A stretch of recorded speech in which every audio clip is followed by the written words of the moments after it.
G'day guys, Marcus here from Get Car Tech. Today in the workshop we've got a 2015 Mazda 3 BM Neo. Now, the Mazda 3 BM Neo is the version of the Mazda 3 BM that comes with the small LCD radio without the touchscreen. It's just a very basic radio. That's totally fine today because we're going to pull that one out and fully replace it with our wireless CarPlay 9-inch system. These are a really easy car to work on. It's going to take us about 45 minutes to install this system today. We're going to show you everything you need to know about how to install this system. And if you want to pick one up yourself, these are available at getcartech.com. All right, let's get started. So the first step to remove this radio is removing this entire trim piece here. We're going to start on the passenger side and drop the glove box. And we can actually get our fingers up and under this piece pretty easily. We've got our trim tool on standby in case we need it. This one's a little tougher than usual, so we're just going to use our trim tool to pop the first clip and maybe even the second. Once those are free, you kind of just work lightly from left to right. This one's a little bit stiffer than usual, so I'm going to use this trim tool just to be safe. We'll work our way from left to right until the AC panel sort of dislodges, and at which point, if you just give it a good tug towards you, that'll come out. Now this is held on, the hazard button is connected with this small little electrical connector. If you just press your thumb on that connector, you can put this aside. We're going to put this in the back seat. Great, now with that trim piece out, we have access to that recessed bolt. It's pretty far recessed. It's right in there. I'm pointing to it now, but you can probably see that. That's a 10mm bolt. We're going to be using this extension bit, and I'm also going to have our little magnet retrieval tool just on standby to grab it if we need to. If you do end up losing this bolt, it's really not the end of the world because we don't need it for the new system, but it's always good to catch them. All right, so that one's out. And then I'm just going to, once it's fully out, I'm going to grab it with our strong magnet tool and pull that bolt out, and we can just pop that down here somewhere. Great, believe it or not, we're almost there. Now with that bolt free, we can grab this whole piece here, it's all one piece, and pull it towards us, and that'll dislodge our radio. Now we'll keep pulling, and we'll just want to lift the radio and not rest it on anything because this piece here can scratch. So sort of just support its weight, and then we're going to start on some of these connectors. Now, this is the radio connector down here to the far right. We're going to pinch the side of that one and free it up. And then this secondary connector, it's got a tab on the bottom. This is our stock USB cable here. That's the one we're going to retain with our new system. And we've got our main connector, which again has a thumb press release on the bottom. This one's a little tougher to get out, but just press that button and then pull towards you. And that's the entire radio out in less than 3 minutes. All right, so that's our radio out. We're not going to put the new one in just yet because we still need to run the microphone cable. Now this technically is an optional step. There is a built-in microphone on the front of our systems, but if you want good quality phone calls, we recommend installing the included A-pillar microphone just for higher quality audio. We're going to install this one between the trim and the A-pillar up here. All right, with our new screen, we're going to place it sort of on its backside here, and we can make some of these connections a lot more easier if we just have it sitting like this. We'll start with the microphone cable that goes into this cable here. And now's a good time to sort of rearrange any of these cables to make sure there's no sort of overlap. So we'll plug that microphone cable in. We want it in all the way until it clicks into place. And we can tuck some of that slack back in there. We'll move from right to left. We'll go to our USB retention cable. So this Mazda 3 BM does have the existing USB cable in the center console. We're going to retain that today. So that USB port here is going to work with wired CarPlay. It's going to work with media playback. That's a really nice feature, and it's a lot nicer than installing a generic cable in the glove box. So with this one, these can be quite difficult to push in all the way, but basically you want to line up the part of the connector with the tab hole, with the connector with the tab, and you want to push it all the way in with a fair bit of force until it clicks. It's a really nice click that'll make when it's in properly. Now moving on, we have our radio antenna cable, which is hiding back here somewhere. I'll go fish that out. There it is. So that'll plug into this gray connector here. You just want to sanity check yourself, make sure the connectors line up, and then push it in until it clicks. Nice. This cable here, we're not going to plug into anything. It's not required for our new system, so you can leave this one unplugged.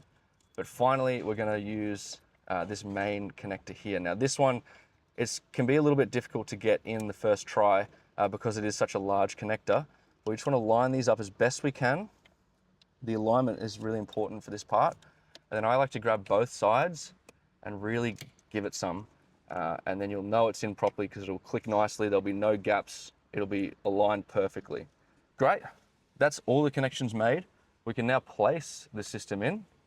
Now, as we sort of move in towards placing it, we can just generally shove some of this excess cable back in there. If you want, you can foam tape some of this if you're afraid of rattle, but generally these cars are pretty good with that, so we won't need to do that. Now we can push that one in, and that's the system installed. Okay, before we finish putting everything back together, we'll just test the system. So we don't have to turn the engine on, we'll just turn on the electronics, which in these BMs we can do with just a single touch of the start-stop button. We can see there, we got power, which is a great sign. Now we're gonna have to work with a few settings, at least initially.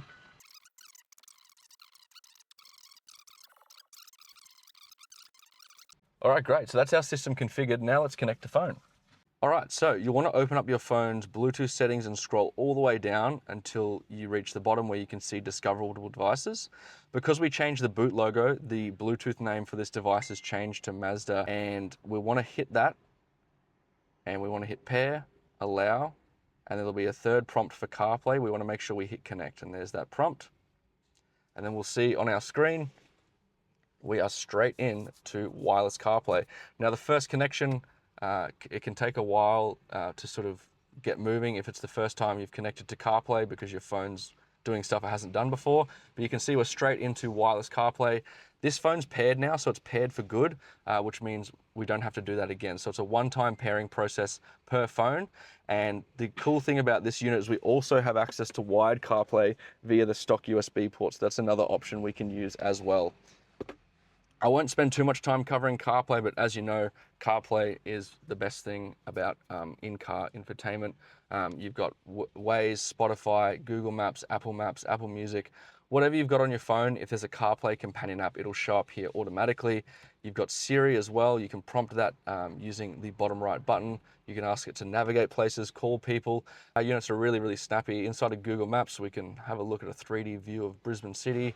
We can scroll around, we can see our recent searches, we can go to restaurants nearby. It's really the best thing for in-car navigation. All right, so we've tested everything.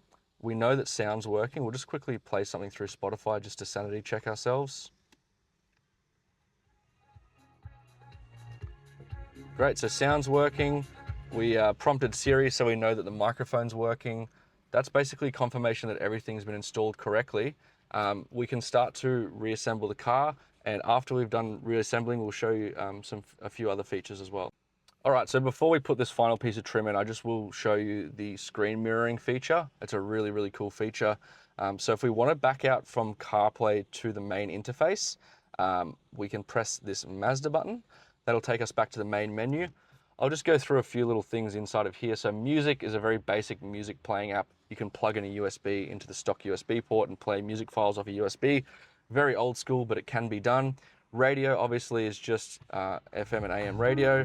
You can tune those stations to your liking, but most of them out of the box won't be tuned to your local station. CarPlay is obviously CarPlay, Android Auto, and then this is the one I wanted to talk about here, mirroring. So to pair our phone up to wireless mirroring first, we're going to want to go into our phone's settings and turn off Bluetooth. And you'll notice that our Wi-Fi symbol up here is white. That's because wireless CarPlay actually uses our Wi-Fi antenna to stream that connection at a high speed. So if we touch this Wi-Fi button, it's going to tell us, hey, if you toggle off Wi-Fi, it's going to disconnect CarPlay. We actually want to do that in this case. So we'll hit disconnect. Now, because Bluetooth is turned off, the unit can't do the initial handshake over Bluetooth to enable CarPlay. So the fact that we've got Wi-Fi on and Bluetooth off will mean that CarPlay won't work, which is again what we want to enable wireless mirroring. If we want CarPlay to work again, we have to turn on Bluetooth. But we'll jump into our Wi-Fi settings here, and then on the unit, we can scroll across to screen mirroring, and it's going to tell us to connect to this Wi-Fi network called Mazda_Air. So we're going to wait for that one to appear. It might take a second or two. There we go, it's popped up. And the password will just be 8 8s. So just press 8 times. And then we'll give it a sec to tell us that it's connected to the network. Once we got that tick, we know we're connected. And then we can scroll down and we can hit this button here and then hit Mazda. You'll notice it appears as an Apple TV because this device basically acts like an Apple TV. And look at that, we're straight in. It's fully mirroring our screen completely. It even works with apps in horizontal mode. So for example, YouTube, we can see that streaming really fast, and you can just see how snappy the system is. All of the YouTube audio is coming through the car speakers. So if you want, you technically can watch YouTube in your car. Okay, and to stop mirroring, all we do is we hit this button again and then we hit stop mirroring. And if we want to go back into CarPlay, all we do is we just re-enable Bluetooth, and shortly we'll see that the system automatically reconnects to wireless Apple CarPlay. Look at that, straight into it. All right, for this piece, super easy. We just want to make sure we re-plug in the hazard button, and then we can just give it a quick sanity check that's working. And then we'll just push the AC vent section all the way in, and then you can move from right to left, just clicking each one of those back in.